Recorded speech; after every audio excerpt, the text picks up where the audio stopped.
La Ville de Montréal va interdire le plastique à usage unique à partir de 2023.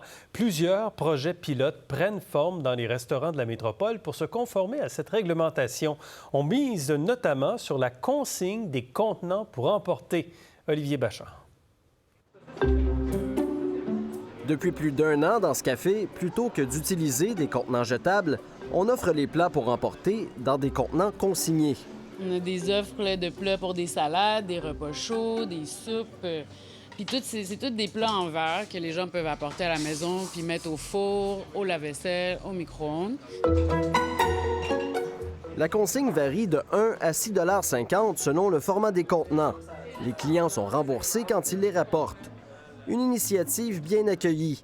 Selon Marie-Ève Coué, seulement une personne sur 10 se montre mécontente de cette façon de faire. Je pensais qu'il y aurait vraiment plus de résistance. Puis ça me fait vraiment plaisir de voir que les gens adhèrent à ce point-là.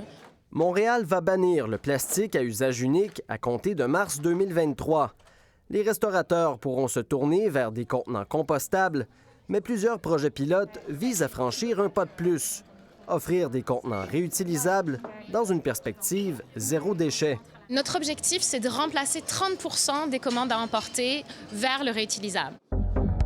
L'organisme La Vague, dont la tasse consignée a déjà été adoptée dans 400 cafés de la province, souhaite reproduire ce succès avec des contenants consignés offerts en restaurant. On va tester dans l'arrondissement Lachine, dans la MRC de Roussillon puis dans la MRC de la Lotbinière. Donc, on va du territoire urbain au territoire un peu plus rural et il y aura une trentaine de commerces qui vont faire partie du projet pilote. Et voici. Merci beaucoup. La coopérative Retourne-y veut quant à elle offrir un service clé en main aux restaurateurs. Ils pourront utiliser ces contenants consignés au coût de 8 $. Les clients pourront ensuite les rapporter dans un établissement du réseau, peu importe lequel. Nous, on collecte les contenants sales qui sont chez les restaurateurs, on les amène dans nos centres de lavage, on les lave, on les assainit et on les redistribue. Un projet pilote réunissant une quinzaine de restaurateurs de la rue Notre-Dame sera lancé cet hiver. Ça prend effectivement une masse critique de restaurateurs pour aussi créer ce réseau-là qui va faire en sorte que c'est facile de ramener les contenants pour les utilisateurs finaux. Au tout départ, on espère avoir un 20-25 % de clients qui vont embarquer. Et vraiment, on a peut-être un objectif ambitieux, mais on voudrait aller jusqu'à un 75 % assez rapidement.